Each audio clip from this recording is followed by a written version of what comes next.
Terus gimana kalau sholat wajib? Nah ini kan sering ya sholat wajib. Karena namanya orang sholat di atas kendaraan, kalau sekarang bis, ya apalagi motor, ya semua kendaraan. Mobil, kereta, pesawat, ya. Yang penting kendaraan. Nah sekarang kalau sholat wajib bagaimana? Ketika dalam sholat wajib gimana? Ya. Kalau tadi sholat sunnah, boleh.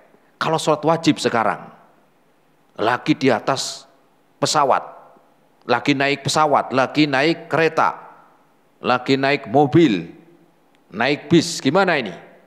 Maka dilihat apanya? Dilihat kendaraannya. Pertama, kalau kendaraan yang dia naiki, yang seseorang dia naiki, dan kendaraan itu milik pribadi, atau enggak harus pribadi, yang bisa dia atur, maka sholat wajib berhenti. Contohnya apa? Ya mobil sendiri, bawa mobil sendiri. Atau misalnya juga travel ya. Kan bisa kan diatur kan? Pak, nanti di depan kita sholat duhur dulu berhenti. Kalau travel kan bisa. Kan kita yang nyewa ya. Rental begitu kan? Rental, charteran, ya kan? Atau ya yang penting bisa diatur. Ya. Atau mobil nyewa, ya. Atau milik pribadi, yang penting bisa kita atur. Maka ketika itu sholat wajib apa? Sholat wajib dia berhenti. Ketika sholat wajib maka dia berhenti. Kita berhenti dulu di depan sholat duhur. Sudah parkir sholat. Ya. Ada masjid. Nah sekarang bagaimana kalau kendaraan umum? Wah ini kan nggak mungkin kita atur, apalagi naik apa? Naik pesawat nggak mungkin kita. Pak ini berhenti loh, berhenti di berhentinya nanti di tengah laut repot. Atau naik kereta sudah ada berhentinya di setiap stasiun. Nggak bisa. Ya walaupun ngelewatin masjid nggak berhenti dia, karena ada tempatnya yang dia berhenti. Nggak bisa dia ya setiap ada masjid berhenti dulu kita sholat dulu, nggak boleh. Ya. Atau kita yang minta Pak tolong ya Pak, nanti Pak masinis nanti di depan tuh ada masjid, tolong berhenti dulu nanti kita sholat dulu. Nah ini nggak bisa. Ya. Atau bis umum, ya pesawat, kereta, ya ini tidak bisa kita atur. Maka kalau seperti ini enggak langsung boleh, boleh nih menghadap selain kiblat. Diatur dulu. Gimana diaturnya?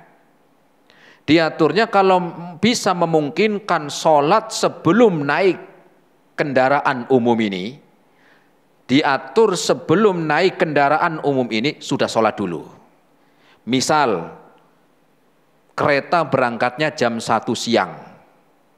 Maka kita jam 12 sudah masuk zuhur. Jam 12 sudah sholat zuhur di jamak. Nah, di jamak karena memang mau naik kereta mau ke Jakarta misalnya. Kereta jam 1. Ya. Maka sholat jam 12 sudah masuk sholat zuhur. Maka sholat zuhur kemudian sholat asar jamak. Jamak. Ya. Sampai sana misalnya malam. Ya, misalnya sampai Jakarta jam berapa biasanya, berapa jam? Kalau dari sini jam 1, naik kereta. Sampai Jakarta jam berapa Pak? Ada yang sering bolak-balik? Jam 6. Ya udah sampai jam 6 maghrib lah. Kayak cepet banget jam 1, jam 6 udah di sana. Iya, ya udahlah. Saya juga belum pernah naik kereta dari sini ke Jakarta masalahnya. Ya, belum pernah. Jadi sampai sana jam 6. Tadi sholat duhur, sholat asar sudah di stasiun. Di stasiun Poncol misalnya. Setelah sholat duhur jamak takdim, ya jamak dengan asar naik. Jam 6 sampai sana. Maka apa? Sholat maghribnya, sholat isya'nya jam 6 di sana. Jadi tanpa sholat wajib di kereta. Nah gitu. tanpa sholat maghrib dan isya itu di kereta. Kenapa? Karena masih bisa sholat maghrib dan isya di mana? Di Jakarta. Mafhum? Nah ini. Nah kalau seandainya lebih jauh lagi naik keretanya dari Semarang ke Banten. Ada nggak? Ada nggak kereta ini? Semarang Banten ada nggak? Ada. Ada ya. Atau Surabaya Jakarta lah. Surabaya itu kan waktu lebih panjang lagi. Dan waktu maghrib sama waktu isya itu masih di atas kendaraan, masih di kereta atau pesawat. Ini misalnya seperti itu, maka apalagi kalau memang dia nggak sholat segera di atas kendaraan, maka akan lewat waktunya. Misalnya sampai sana subuh. Lah kalau nggak sholat di atas kereta atau di kereta, maka akan bablas, kehilangan waktu sholat maghrib dan isya. Maka ketika itu boleh. Boleh sholat di atas kendaraan. Sholat di kereta. Terus juga nggak langsung, boleh langsung sholat. Dilihat dulu kalau memang masih bisa menghadap kiblat dulu. Kalau memang masih bisa. Oh ternyata pas lewat GPS, pas ini saya ngadepnya ke arah kiblat. Sudah sholat ngadep. Kalau seandainya melenceng sedikit, ya nggak apa-apa melenceng sedikit. Ini saya lihat arah kiblatnya ke sana. Ya nggak apa-apa. Ya agak miring dikit. Walaupun tetap di kendaraan ya duduk tapi dia menghadap ke kiblat. Kalau misal ternyata kiblatnya di sana ya susah. Ya maka sesuai sholat boleh ketika itu. Jadi nggak langsung susah sholat. Langsung harus ada usaha. Jadi ada Ada usaha. Ya, beda kalau sholat sunnah tadi. Tapi kalau sholat wajib usahakan sholatnya tidak di mana? Di kendaraan. Kalau kendaraan itu bisa diatur pribadi, nyewa, charter, maka berhenti waktu sholat. Baru lanjut lagi setelah sholat. Kalau memang kendaraan umum yang nggak bisa kita atur, ya sudah, kita tahu jamnya berangkatnya jam berapa. Ya, kalau memang bisa sholat sebelum naik, sholat dulu. Kalau memang kita tahu, saya sholat ini bisa setelah turun di sana karena sekian jam kendaraan, ya perjalanan sekian jam, maka sholatnya di sana. Kalau memang ini nggak bisa, memang waktu sholat itu di kendaraan dan lewat, kalau nggak sholat, ya waktunya habis, maka tetap sholat di atas kendaraan, tapi lihat dulu, usahakan cari arah kiblat dulu. Kalau memang pas, ya sudah sholat menghadap yang sekarang keadaannya seperti itu. Kalau memang tidak bisa, ya sudah. Sekarang kan gampang sudah ada arah GPS kan? Ya kompas begitu kan gampang. Kalau memang nggak ada misalnya, ya tanya siapa petugas tuh masinisnya, apa orang yang lewat di situ ya, yang kerja itu. Mas maaf ini arah kiblatnya arahnya kemana? Oh ke sana Pak. Duduk gini, ya sudah gitu. Ya. Karena kalau nanti ngadepnya ke sana kan bisa jatuh begitu kan. Nah, beda kalau jenengan lurus Pak, agak melenceng dikit, ya nggak apa-apa. Nah, jadi ada usaha. 6. Jamaah rahimani Allah wa iyyakum jami'an. Itu cara menghadap kiblat. Nah, sekarang bagaimana cara menghadap kiblat yang kedua? Itu menghadap kiblat yang kedua, yaitu menghadap kiblat yang posisinya ya di Masjidil Haram. Nah, sekarang yang posisinya di Masjidil Haram. Bagaimana menghadap kiblat seorang muslim yang akan menunaikan sholat dan posisinya sekarang di Masjidil Haram atau bisa langsung lihat Ka'bah? Wah ini paling nikmat berarti. Karena sudah di Masjidil Haram. Bisa lihat Ka'bah. Ya. Saya jauh tapi bisa ngelihat lewat apa? Lewat TV. Ya bukan TV. Ya, TV-nya di sana, jenengan lihatnya ke sana, padahal kiblatnya ke sana. Ini melihat secara langsung, bukan ngelihat Ka'bah itu lewat live, bukan. Maka dalam keadaan seperti itu, maka hukumnya wajib untuk menghadap ke fisik Ka'bah. Wajib menghadap ke fisik. Apa fisik? Bangunan. Bangunan Ka'bah, ya. Enggak boleh melenceng. Kenapa? Wong di Masjidil Haram kok. Ya, udah tahu Ka'bahnya ngadepnya kelihatan jelas, ngadepnya ke sana. Ini enggak boleh. Ya, maka enggak boleh. Nah, jadi apa jamaah? Ya, kalau posisinya ada di Masjidil Haram dan bisa melihat Ka'bah secara langsung, maka menghadap fisik atau bangunannya tidak boleh melenceng. Ya, tidak boleh melenceng. Kenapa? Enggak sah sholatnya. Wong jelas di depan Ka'bah, tapi sholatnya apa? Menghadapnya ke tempat yang lain, maka enggak sah sholatnya. Dan dikatakan oleh Imam Ibnu Aqil, beliau mengatakan idza kharaja ba'tuhu musamatatal Ka'bati lam tasihha sholatuhu. Kalau posisinya ada di Masjidil Haram dan bisa melihat Ka'bah, ya, bisa melihat Ka'bah secara langsung, kemudian kalau dia melenceng dari arah Ka'bah, maka enggak sah sholatnya, maka tidak sah sholatnya. Nah sekarang kalau posisi yang kedua, ini posisi yang jauh dari Ka'bah. Nah kita termasuk nih jauh di sini. Ya, berapa lama kita naik pesawat aja bisa 10 sampai 12 jam. Ke Ka'bah itu apa jauh? Di sini kan jauh, nggak ngelihat kita. Ya. Jadi apa posisi yang jauh dari Ka'bah, kemudian tidak melihat secara langsung seperti kita lah hari ini. Kita tinggal di negeri Indonesia. Kita nggak ngelihat secara langsung Ka'bah. Ya. Maka ada perbedaan di kalangan para ulama. Kita ambil menurut jumhur ulama. Kebanyakan para ulama, ya, berpendapat dari jumhur ulama, maka wajib menghadap ke arahnya saja, Lah gimana orang jauh ini dipasin ke sesuai Ka'bah banget, dong Ka'bah tadi ukurannya berapa? Ya. Ka'bah itu ukurannya berapa? Tadi panjangnya aja berapa tadi? 13 meter. Lebarnya 11 meter. Nggak mungkin kita ngepas banget Ka'bah banget, nggak bisa. Wong kita tinggalnya juga jauh, ya.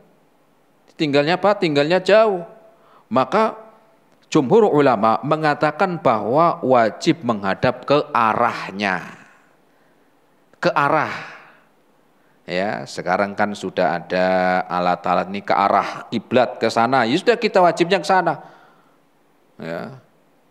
Adapun kalau dilurusin kan nggak mungkin, belum tentu pas banget, nggak mungkin pas banget, ya. Ya di sini pentingnya kita belajar ilmu agar kita lebih mudah di dalam memahami dan lebih menenangkan. Ya, jangan sampai ya akhirnya kadang-kadang masalah kiblat ini ada sedikit keributan. Oh enggak. Ini harus Ka'bah begini, ngotot-ngototan. Ya, jadi apa? Jadi kalau posisinya jauh dari Ka'bah dan tidak bisa melihat secara langsung, maka wajib menghadap ke arahnya saja. Ini menurut kebanyakan dari para ulama. Pendapat ini ya menurut kebanyakan dari para ulama. Apa dalilnya? Dalilnya Allah berfirman dalam surat Al-Baqarah ayat yang ke-144. Allah Subhanahu wa taala berfirman, "Wa haitsu ma kuntum fawallu wujuhakum syatrah." Dan dimanapun kalian berada, maka palingkanlah, mananya hadapkanlah wajah kalian ke arahnya. Ke arah apa? Ke arah Masjidil Haram, ke arah apa? Ke arah Ka'bah. Arahnya ke sana, sudah ke arah ke sana. Ya, walaupun kita nggak bisa melihat secara langsung, jauh. Ya. Kemudian juga didukung oleh sabda Nabi SAW yang diriwayatkan oleh Imam At-Tirmidzi. Rasul SAW bersabda, "Ma bainal masyriqi wal maghribi qiblatun." Antara masyrik wal maghrib, antara timur dan barat itu kiblat. Ini ada maknanya apa? Antara timur dan barat itu apa? Kiblat. Ya, misalnya, ya kalau barat sini sana kan, ya, barat, timur, antara itu juga kiblat, selatan atau utara itu juga kiblat. Ya, maknanya apa?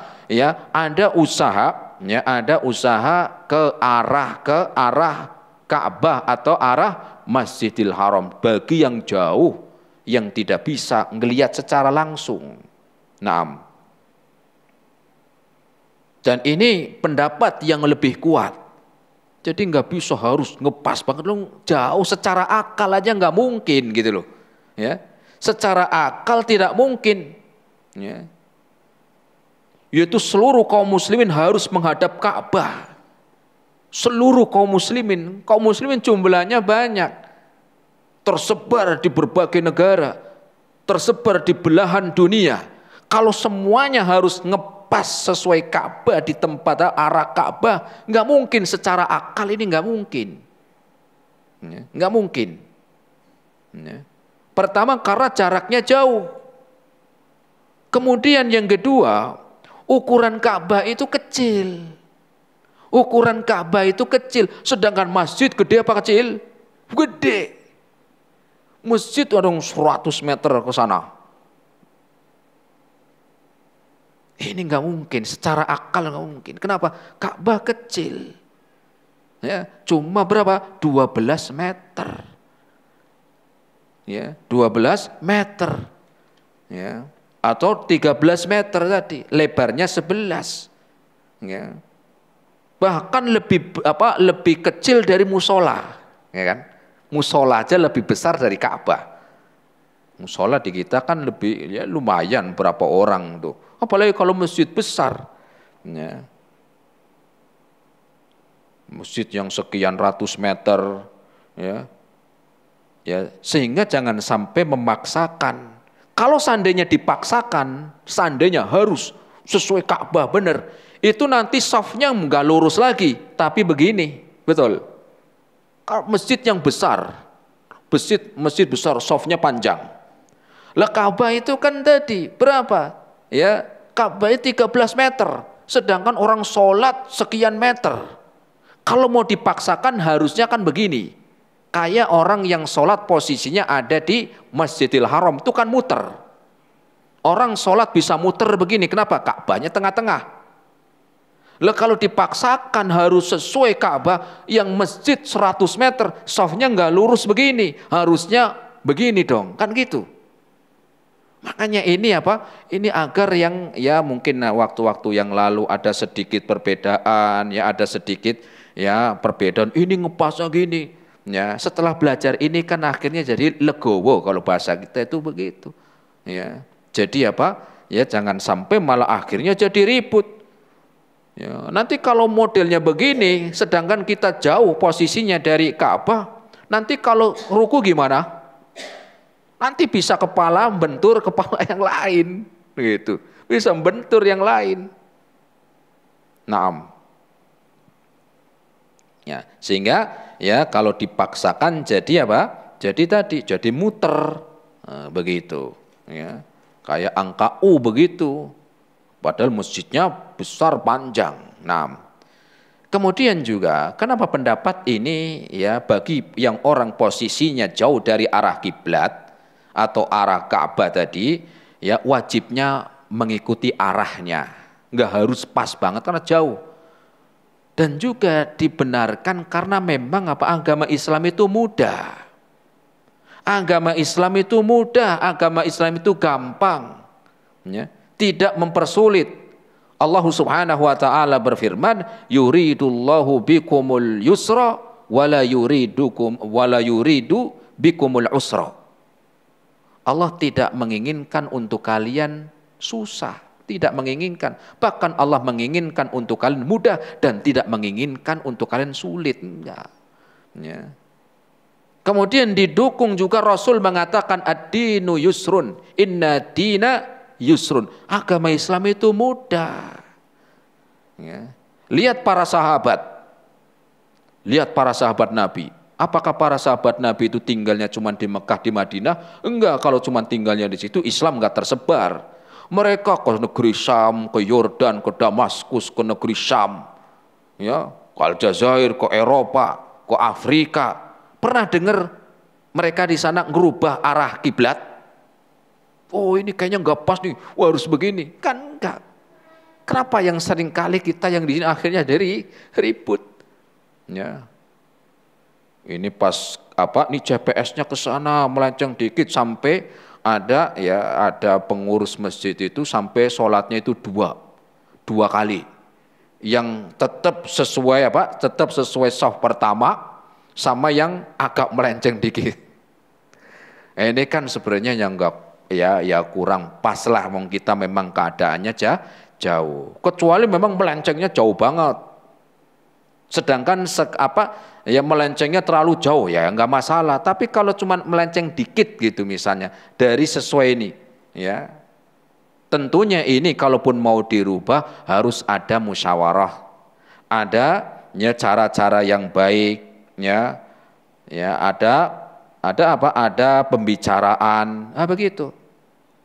Ya tadi para sahabat dari zaman ke zaman, para ulama dari zaman ke zaman, ya mereka padahal keluar negeri berdakwah, ya, tetapi ya mereka pernahkah mereka mengubah arah kiblat? Ya, padahal mereka orang-orang yang lebih soleh dari kita, mereka orang-orang yang lebih bertakwa dari kita, ya. Dan ini juga pendapat yang dikuatkan oleh MUI, ya, Majelis Ulama Indonesia ini juga menguatkan pendapat ini. Ya, tidak harus memaksakan, ya, sampai akhirnya diganti softnya, ya, tidak harus. Tetapi tentunya kalau memang mau diganti, ya, ada sosialisasi, kesepakatan antara jamaah, pengurus, ya, agar ya dengan cara yang lebih santun, lebih bijak, bukan dengan cara emosi, ya, sampai akhirnya sholatnya ya nggak bareng lagi, ya jangan, dong masjidnya bareng-bareng ngapain.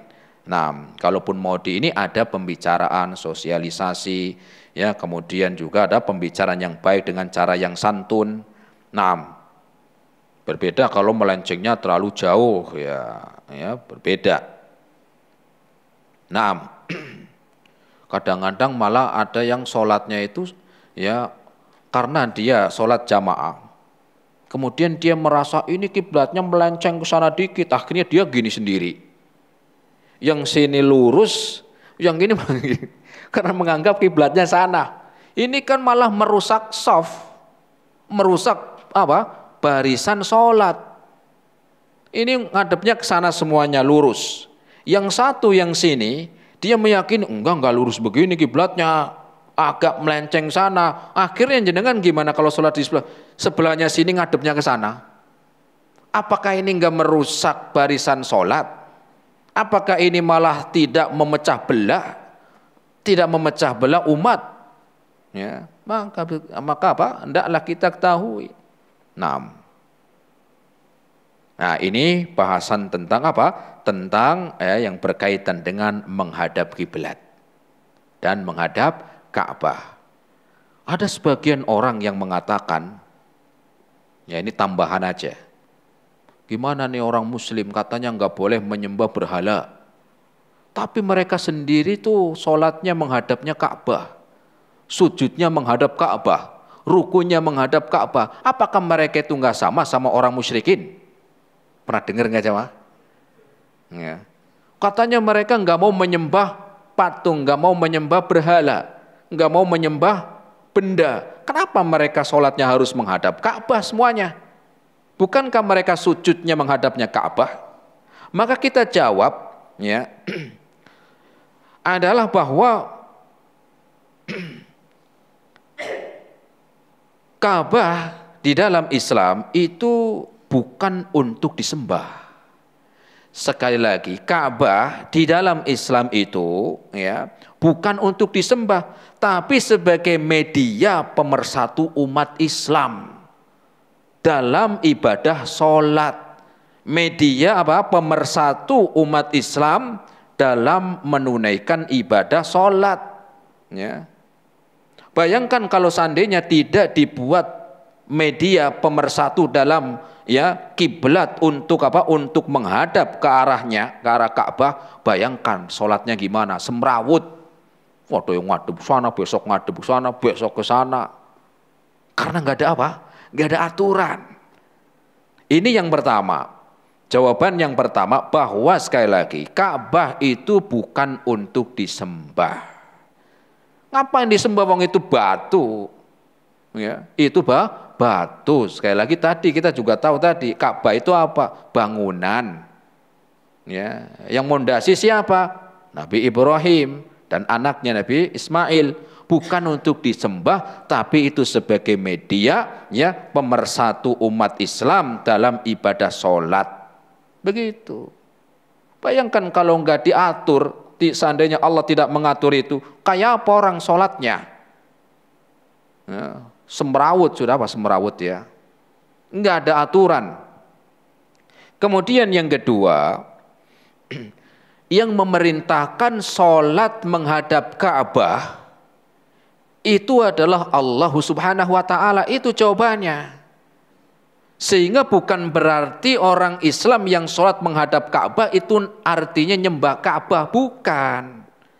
Kenapa? Karena yang menyuruh, yang memerintahkan menghadap ke Ka'bah itu Allah Subhanahu wa ta'ala. Lah tinggal orang musyrikin, ente yang nyuruh siapa?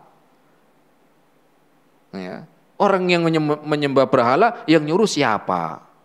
Kalau ini orang muslim yang menghadap ke Ka'bah, Allah yang nyuruh. Makanya Allah sebutkan dalam Al-Quran dalam surat Quraisy ayat yang ketiga, Allah berfirman, "Falyabudu rabb hadzal bait." Maka beribadahlah kalian ya rabb hadzal bait, ya. Maka beribadahlah kalian rabb hadzal bait. Mengarah kepada apa? Rabb hadzal bait. Penguasanya, Tuhannya Ka'bah. Hadzal bait, Tuhan Rabb hadzal bait. Penguasanya, pemilik, Tuhannya Ka'bah. Kalau menyembah Ka'bah nggak ada robbanya, berarti di situ disebutkan falyabudu hadzal bait, maka beribadahlah ke Ka'bah. Tapi nggak begitu, karena ada Rabb hadzal bait dan beribadahlah kalian mengarah ke Arab atau yang disebut Rabb hadzal bait, penguasanya Ka'bah ini. Ya. Itu makna ya tadi pertanyaan tentang bagaimana orang muslim itu menyembah Ka'bah. Enggak, kalau menyembah Ka'bah tidak disebutkan Rabb hadzal bait, tetapi langsung disebutkan hadzal bait. Tetapi Al-Qur'an menyebutkan Rabba, ya, menyembah Rabbnya yang punya Ka'bah. Bukan Ka'bahnya, tapi Rabbnya Ka'bah, Tuhannya Ka'bah, penguasanya Ka'bah. Itu maknanya. Itu jawaban yang insyaallah ta'ala mudah, jelas, dan semoga yang kemarin mungkin masih ada ya masih ada bingung tentang ini, maka jawabannya pas ya dengan bahasan pagi atau bahasan sore hari ini di dalam pembahasan yang pertama, yaitu di dalam sholat menghadap kiblat, atau istilah yang kedua adalah menghadap Ka'bah. Semoga ya yang sedikit ini bermanfaat untuk semuanya, dan semoga Allah Subhanahu wa taala menjaga kita semuanya di dalam ilmu dan di dalam amal. Terima kasih atas segala perhatiannya. Mohon maaf atas segala kekurangannya. Wassallallahu ala nabiyyina Muhammad wa ala alihi wa ashabihi wa sallama tasliman katsira. Subhanakallahumma bihamdika asyhadu an la ilaha illa anta astaghfiruka wa atubu ilaik. Assalamualaikum warahmatullahi wabarakatuh.